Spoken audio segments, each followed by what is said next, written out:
తాకట్లో ఉన్న బంగారాన్ని విడిపించి ఆ రోజున మార్కెట్ ధర కట్టి మిగిలిన డబ్బును మీకు అందిస్తుంది కొమ్మూరి గోల్డ్. మహిమలు కలిగిన మల్లెలమూడి అమ్మవారికి భక్తులారా, అమ్మవారు తమ భక్త కోటికి అందించే కానుకలు ఈ ఖాళీ బిందులోంచి తీసి వారికి గల అపూర్వమైన దైవ శక్తిని మీకు చూపిస్తారు. భక్తులు కానుకలు ఈ పళ్ళెలో వెయ్యాలి. అమ్మా తల్లి, ఏమి నీ కష్టం చెప్పుకున్న మాతివా? మునుపు అన్ని విధాలా నా మొగుడు చక్కగా చూసేవాడు. ఆ మాయదారుడికి ఇప్పుడు ఏమొచ్చిందో ఏమో, దేనంట పడితే దానంట పడిపోతున్నాడు. చింతయ్యేల కాంత, దేవి అనుగ్రహంతో నీకొక మాయ తాయెత్తును నిమ్మ పండును ఇచ్చదను. నీ ముగుడుములకి ఆ తాయెత్తును కట్టి మాడు మీద ఆ నిమ్మ పండును పిండుము, వాడే నీ దారిలో పడతాడు. జై జగన్మాత! ఒక మంత్రపు తాయెత్తు, ఒక మాయా నిమ్మ పండును అనుగ్రహించుకో.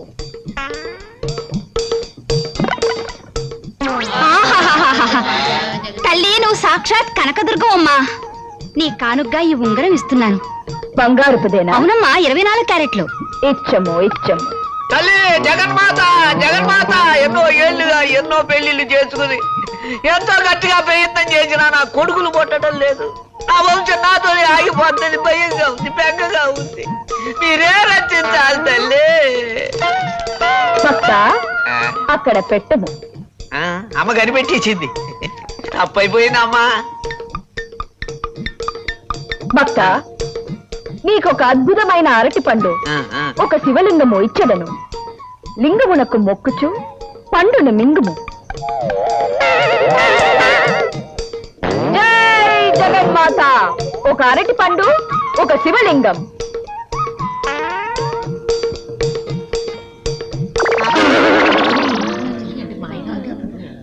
అమ్మా, ఏమిటిది? మీరు లింగం పండు అడిగితే అగ్గిపెట్టి సిగరెట్ పెట్టి వచ్చేయేమిటి? జగన్మాత సరిగా విన్నట్టు లేదు.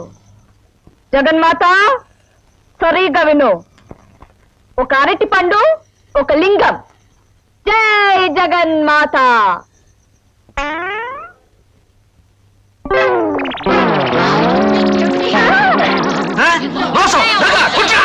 ఆవేశపడకండి భక్తులారా, ఆవేశపడకండి.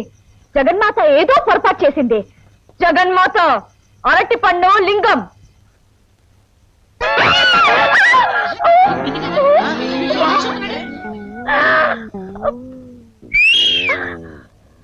భక్తులారా, చూశారా ఈ పెద్ద బొక్కని?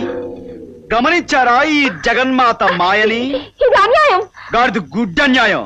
కావాలంటే దీని కింద దీని శిష్య పరమాణు ఒకడు సృహ తప్పిపడి ఉన్నాడు. వాడి పక్కన బోల్డని శివలింగాలు, అరటిపళ్ళు, మామిడి పళ్ళు, తాయెత్తులు ఉన్నాయి. కావాలంటే చూసుకోండి.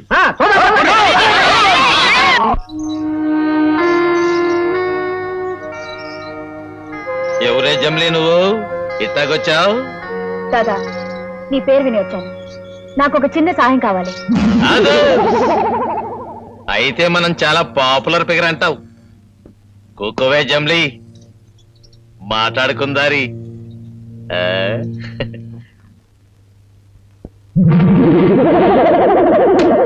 తలుపు దిగేసావు దాదా.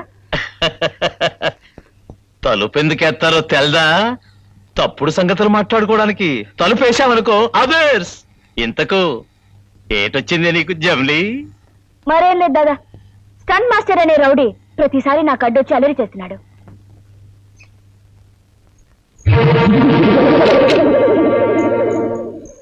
ఆడికి బోల్టేసి బుర్రకి బొక్కెట్టేద్దారి. అంత పని వద్దు. మరి కీళ్ళు విరిసేసి కిటికీకి ఎలాడదీద్దారి. అది కూడా అక్కర్లేదు. వాడి తోలొల్చి తోరణాలు కట్టేద్దారి. అది కూడా వద్దు. నా జోలికి రాకుండా వాడి గట్టిగా వార్నింగ్ ఇచ్చి వదిలేసే చాలు. సరే, నువ్వు చెప్పింది చేస్తే నాకేటిస్తావు? చెప్పు దాదా, నీకెంత డబ్బు కావాలో చెప్పిస్తాను. డబ్బులు అదర్స్. సొమ్ములిచ్చే పార్టీలు నాకు చాలా ఉన్నాయి జమ్లీ. నీకు హెల్ప్ చేస్తే నువ్వు నాకు ఇయ్యాల్సింది సొమ్ములు కాదే, సోకులు. అదర్స్. ఏమిటిది? చాకు. నా జోలికి వస్తే పీక తెగేస్తాను.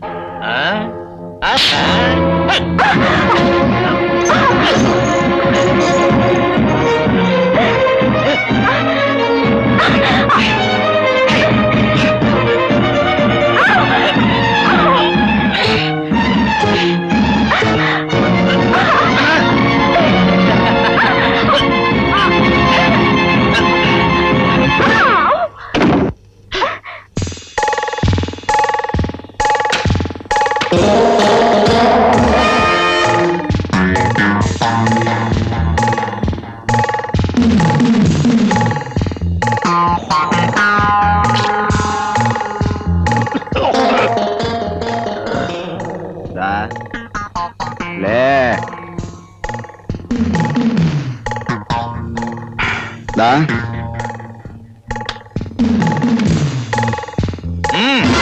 ఆగు. ఆ. ఆ. చైతే చేత కాలేదేమో.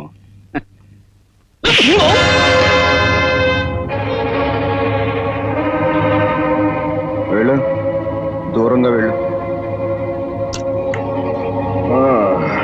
దా ఇంకా కొట్టు.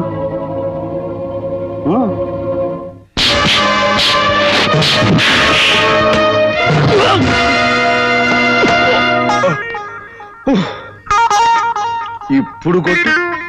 దా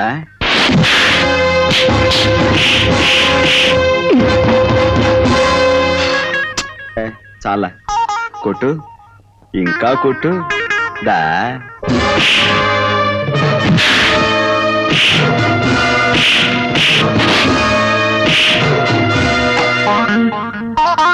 చాలు, ఇక చాలు.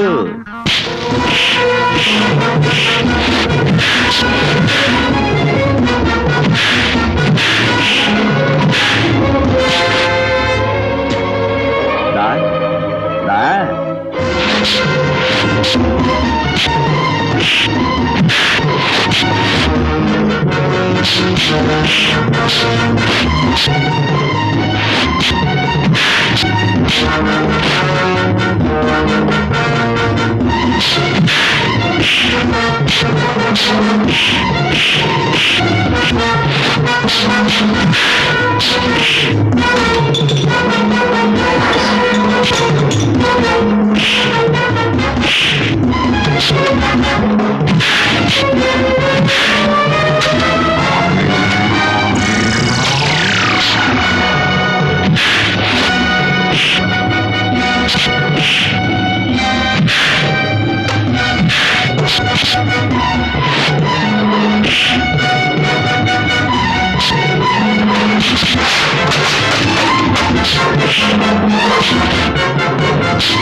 నీ పేరు వీరు దాదా అయితే నా పేరు స్టంట్ మాస్టర్ నాగరాజు. గుర్తుంచుకో బే.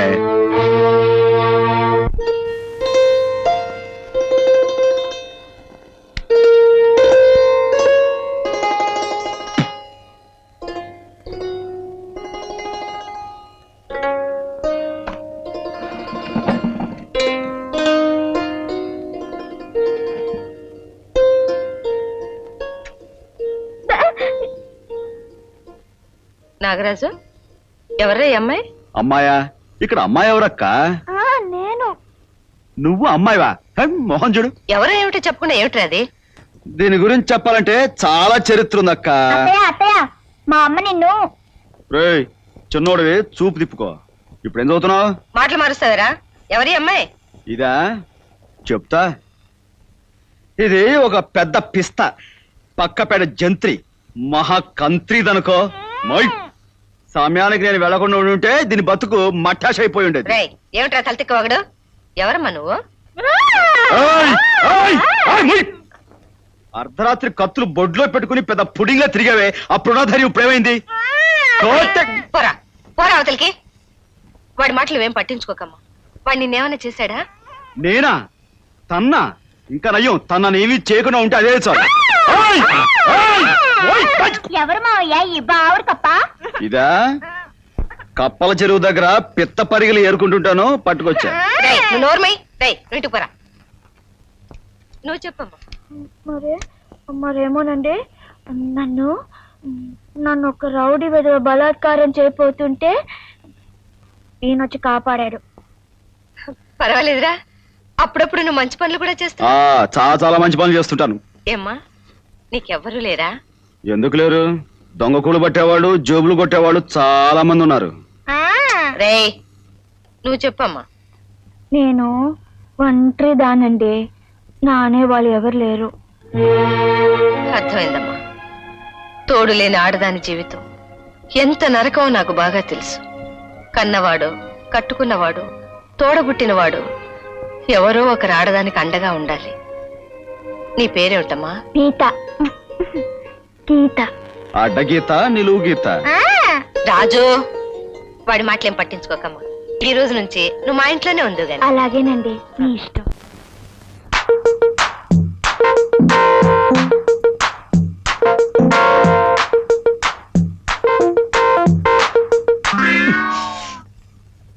ఏయ్, సరిగ్గా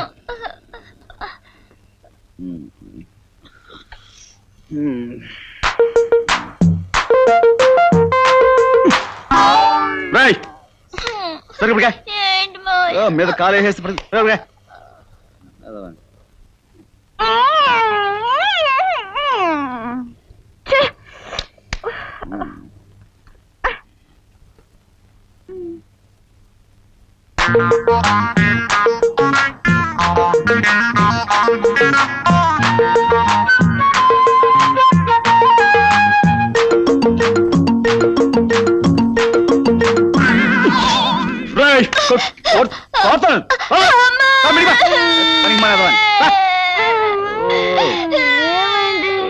సరిగ్గా పడుకోకుండా మీద కాలేసి తొక్కుతున్నాడు. పనికి మానేదవాని, పనికి మానేదవాని. దోమలు ఎక్కువ. నీకు నిద్ర పడుతుందా? అవును, నిద్ర పట్టడం లేదు. జాగ్రత్త పడుకో, దుప్ప కప్పుకో.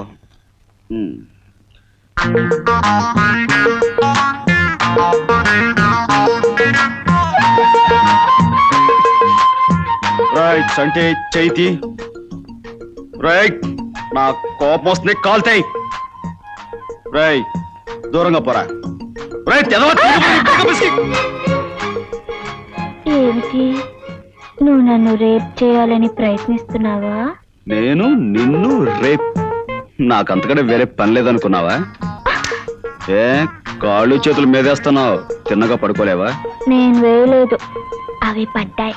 ఆహా, కాస్త ఒంటిని అదుపులో పెట్టుకో. వెళ్ళు, పడుకోపో. వెళ్ళా వెళ్ళా. నా మీద నుంచి నువ్వు లేస్తేనేగా. నీలాంటి దాన్ని తెచ్చుకుని ఇంట్లో పెట్టుకోవడం కొరివితో తల కోకున్నట్టు అవుతుంది.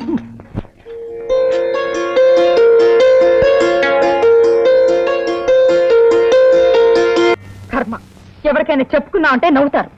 చీరల కంపెనీ ఓనర్ పెళ్ళానివి నీకు చీర లేకపోవడం ఏంటని వెక్కిరిస్తారు. అదొక టాపిక్ గా మాట్లాడుకుంటారు కూడా. ఏమిటి లలిత, ఏమవడం ఏంటండి? నా గురించి కానీ ఇంట్లో జరిగే విషయాల గురించి కానీ మీరు ఎప్పుడైనా పట్టించుకున్నారా? రేపు మన ఊళ్ళో జరగబోయే 100 Days సినిమా ఫంక్షన్ కి నన్ను చీఫ్ గెస్ట్ గా పిలిచారు. నాగేశ్వరరావు, శోభన్ బాబు, కృష్ణ, జయసుధ, శ్రీదేవి ఇలాంటి టాప్ స్టార్స్ అంతా వస్తున్నారు. అలాంటి ఫంక్షన్ కి కట్టుకోవడానికి చెప్పుకోదగ్గ చీర లేదంటే సిగ్గుచేటు. ఏమిటో అర్థమైన మాటలు. నీకు చీర లేకపోవడం ఏమిటి? అదే ఆ మాటే. మీరే అనకాలేంది ఊళ్ళో వాళ్ళనరా అంటారు. నేను నిజం చెప్పినా నమ్మరు. That is my fate. రేపా శ్రీదేవి, జయసుధ బ్రహ్మాండమైన ఇంపోర్టెడ్ చీరలు కట్టుకుని మ్యాచింగ్ డైమండ్ సెట్లు పెట్టుకుని తళతళ మెరిసిపోతూ వస్తారు. నేను పాత చీర కట్టుకుని పల్లెటూరు దాన్నా స్టేజ్ ఎక్కాలి. అంతా నా దౌర్భాగ్యం. చాలే ఊరుకో. నాతో ఏదో గొడవ పెట్టుకోని కాకపోతే ఏ కోటీశ్వరుడు భార్య కంటే నీ తక్కువ ఉన్నాయి? ఏది, ఎక్కడున్నాయి?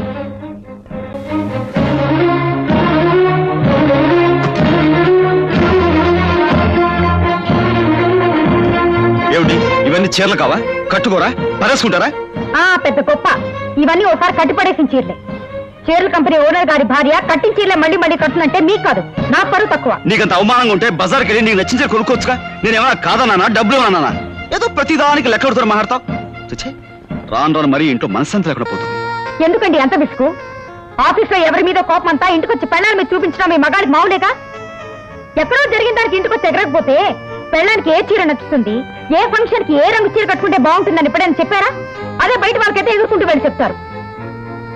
మీ పరువు ప్రతిష్టలు నిలబెట్టాలని నేను తాపత్రయపడ్డమే తప్పితే నా హోదా గురించి, ప్రెస్టేజ్ గురించి మీరు ఎప్పుడైనా ఆలోచించారా? ఇంతకంటే గుమాసాల పట్టుకొని ఉంటే సుఖంగా ఉండుండే. నేను అంతకంటే ఎక్కువగా ఫీల్ అవుతాను. అసలు పెళ్ళెందుకు చేసుకున్నానా అని. ఏ మగాడైనా ఆఫీస్ నుంచి అలసిపోయి ఇంటికి వస్తే మంచి చీర కట్టుకుని మల్లెపూలు పెట్టుకుని ప్రేమగా ఆప్యాయంగా ఎదురొచ్చి చేతికి కాఫీ కప్ అందించే భార్యను కోరుకుంటాడు. కానీ నీలాంటి అయినా నిన్నని ప్రయోజనం ఏమిటి? మావయ్యకి ఇచ్చిన మాట కోసం ఇవన్నీ భరిస్తాను, లేకపోతే